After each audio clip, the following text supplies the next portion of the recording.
Mr. Norman Roule, a former National Intelligence Manager on Iran at the Office of the Director of National Intelligence, welcome to Al-Arabiya, sir. Thank you very much. It's a pleasure to be here. I would like to start with the election win of Ibrahim Raisi of the presidency of Iran that will start on August the 3rd. What does this presidency mean to the region, and what does it mean to any diplomatic engagement with the neighbors such as Saudi Arabia and other Gulf states? Can there be friendly relations between the two sides? Iran will certainly seek to hold negotiations with its Gulf neighbors. However, the goal of those negotiations will be to ensure an expansion of Iranian influence in the region. Iran will seek to expel the Western presence in the region, particularly that of the United States. And Iran will seek to have Saudi Arabia and the other Gulf countries acknowledge or confirm that Iran has a much larger role in determining the future of the region, particularly the future of Syria, Iraq, Lebanon, and Yemen. This influence did not exist prior to 10 years ago, and for Iran it will be an important diplomatic goal to gain the recognition of the neighbors for this influence. With the possibility of the return of the U.S. to the JCPOA and the lifting of the sanctions, that will mean more revenues for the Iranian government. Under Raisi, do we expect more financing of these groups and militias and more meddling and interference in the Middle East region and in the affairs of the neighboring countries? Iran's support for militias throughout the region has been the most destabilizing factor in the region's history in recent memory. Iran's support has exacerbated and extended conflicts that have impacted the lives of millions of Arabs. Iran has also supported military activities conducted by these militias, which have killed many Arab nationals in Syria and in Yemen. In coming months, Iran has got a different challenge, however. Iran will seek to transform as many of these militias as possible into political actors in their various countries, similar to the role played by Lebanese Hezbollah. Iran will continue to provide funding to them, weapons training, to include training in Iran, as well as political support to enable them to influence, if not dominate, their respective governments. Will Iran meddlings and interference in the Middle East region and in neighbors' affairs get worse under Raisi, especially with more possible revenues if a deal is reached in Vienna and the sanctions were lifted? The conclusion of a restored nuclear deal will certainly mean that Iran will gain access to a vast amount of revenues. And although much, if not most, of this revenue will be devoted to domestic purposes, a substantial and constant portion of this money will be spent on regional proxies and terrorist organizations. An example would be Lebanese Hezbollah. Iran currently provides Lebanese Hezbollah with between $600 and $700 million a year, which is an outrageous sum considering that Iran has complained it does not have sufficient resources to provide COVID vaccines for its own people. Under a new nuclear deal, Iran will increase the amount of money going to Lebanese Hezbollah, which will lead to Hezbollah's ability to further destabilize Lebanon. You can also expect that Iran will attempt to increase funding to its proxies in Yemen, Iraq, and Syria. Iran's goal with these various proxies is to have them dominate the political atmosphere, the political discourse of their governments, and through that to surround and to threaten the Arab states in the region, ranging from Jordan to Saudi Arabia. Well, to be clear, the negotiations in Vienna only concern Iran's nuclear program. The Biden administration firmly believes that by constraining Iran's nuclear program, it takes this major problem off the table and will then allow negotiations or diplomatic activity on other issues, ranging from Iran's terribly malign and disruptive regional aggression, Iran's hostage taking of foreign detainees, and Iran's vast missile program. The problem is that it is unclear what coercive tools or what inducements the United States or the West may offer that would actually convince Iran to make concessions in any of these areas. And I think that's a concern of people in the region, and it's a concern of opponents of the nuclear negotiations. I mean, once the sanctions are lifted and Iran got more revenues, what incentive do they have to negotiate on the missiles, on stopping of the interference in the other countries' affairs? There is none. You are correct that the major constraints on Iran's economy will be lifted with the conclusion of a new nuclear deal. However, many other sanctions remain on Iran, and Iran will seek to ensure that the United States in particular is unable to snap back sanctions on the Iranian government.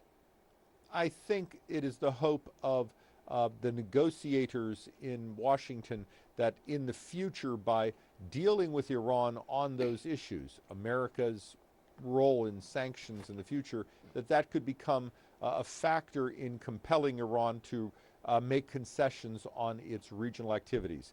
I do not believe that a Raisi government will be inclined to make those concessions in the foreseeable future. Iran has an abysmal human rights record.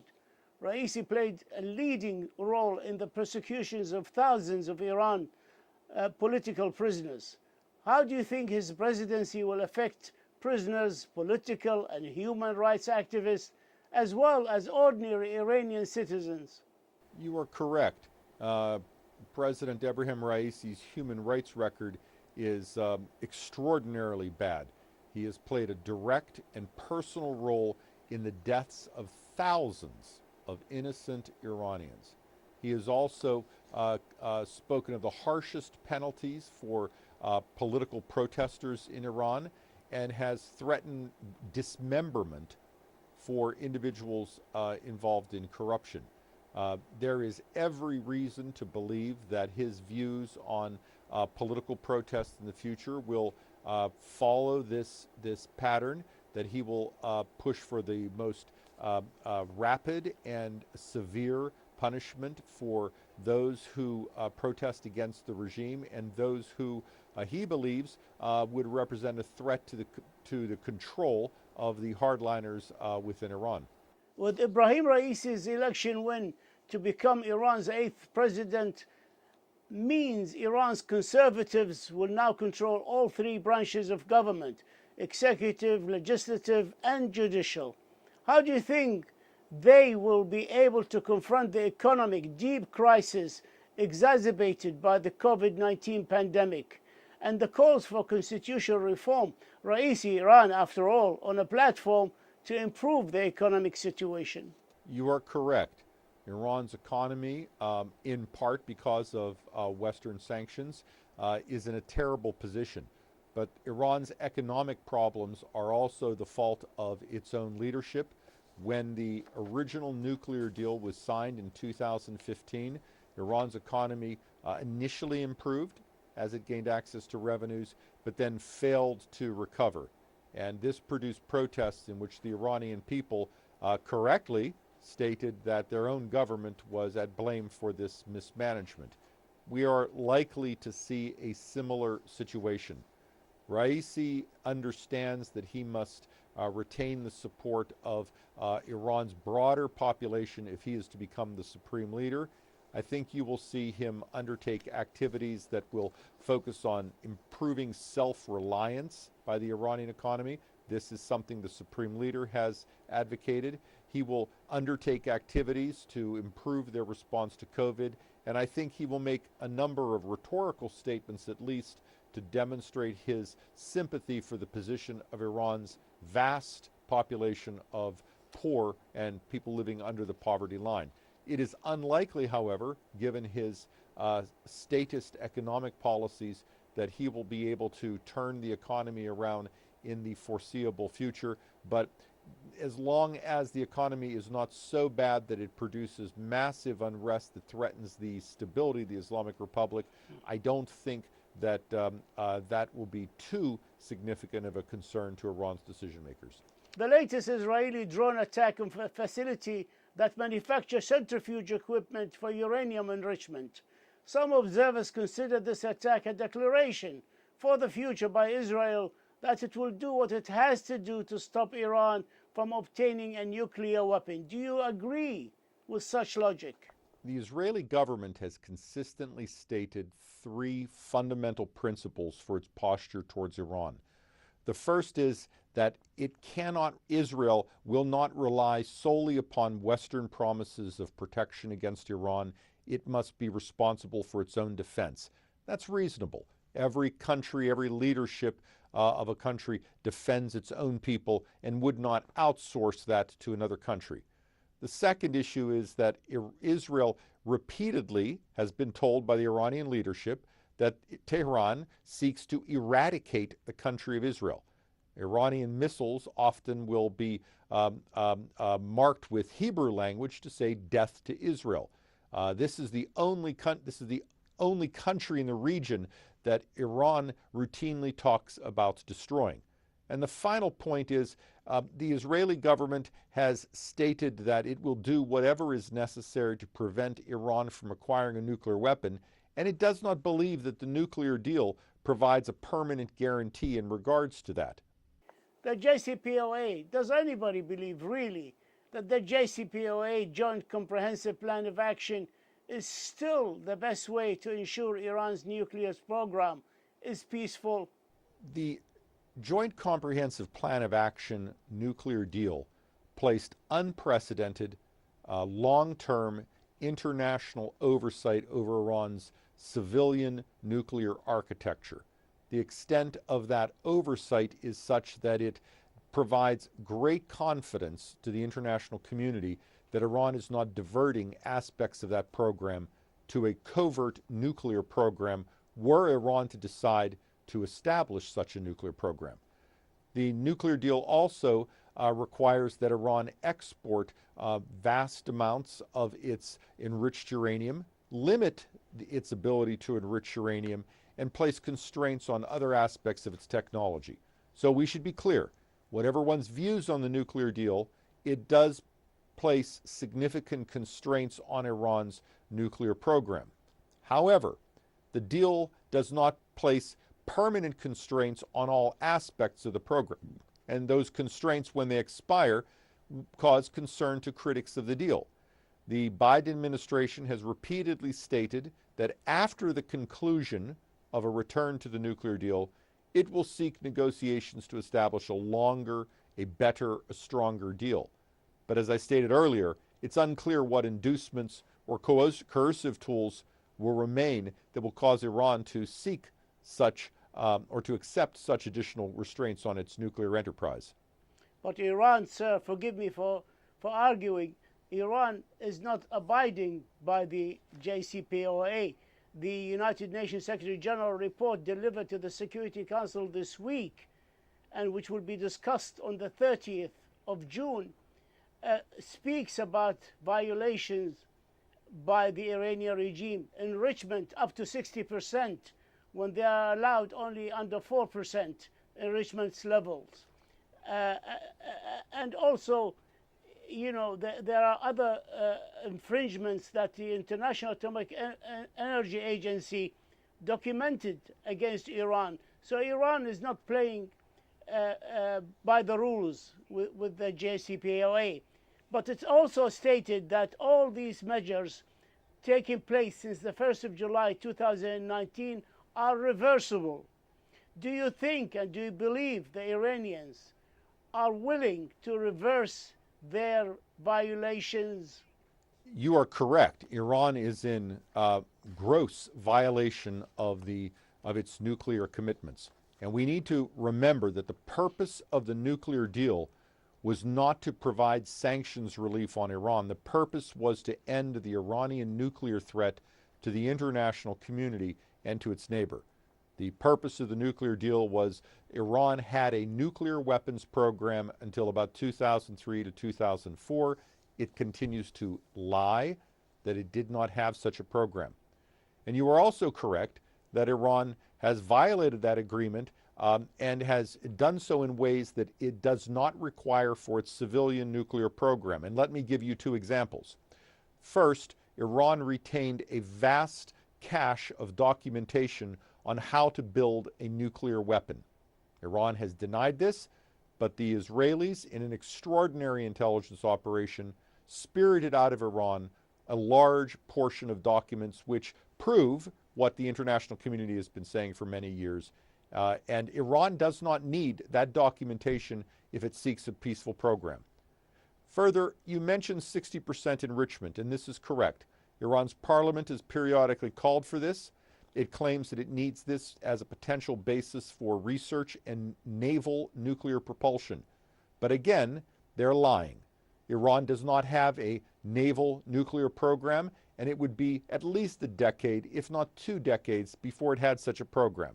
And the research requirements are extremely modest and unnecessary. So it is certainly true that everything Iran has done in the last 2 years since the United States withdrew from the nuclear deal is reversible. But this is nuclear blackmail. And critics of the nuclear deal point to this and say that at any point in the future, any time in the future, where Iran wishes to squeeze more concessions out of the international community, it will choose to violate this deal. And the international community, concerned that if it puts too much pressure on Iran, that Iran might withdraw completely from the deal, will then make concessions. So your points are very well taken. France, Germany, and the UK stated that Iranian missile launches on the 16th and the 17th of January this year were Category 1 systems under the missile technology regime, designed to be capable of delivering nuclear weapons. Does this prove that Iran now has this technology? Iran has long maintained the Middle East's largest missile force. It claims that it maintains such a large force as a defensive deterrent against the United States and Israel and the regional Arab states. But this is untrue. This is false.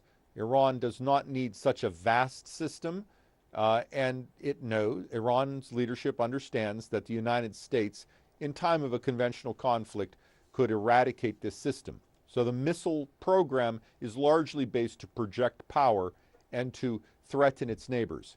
Its system is vast in size, diverse in different system class, and capable of attacking different parts of mainly the Gulf states area. So it is a threat system. Several types of its system, its Shahab missiles, its Khorramshahr missiles, are already, in theory, the types of systems you would use to launch a nuclear weapon, were Iran to ever build such a weapon, which there is no evidence it has built such a weapon, and no evidence that it will build a weapon. It is just a threat.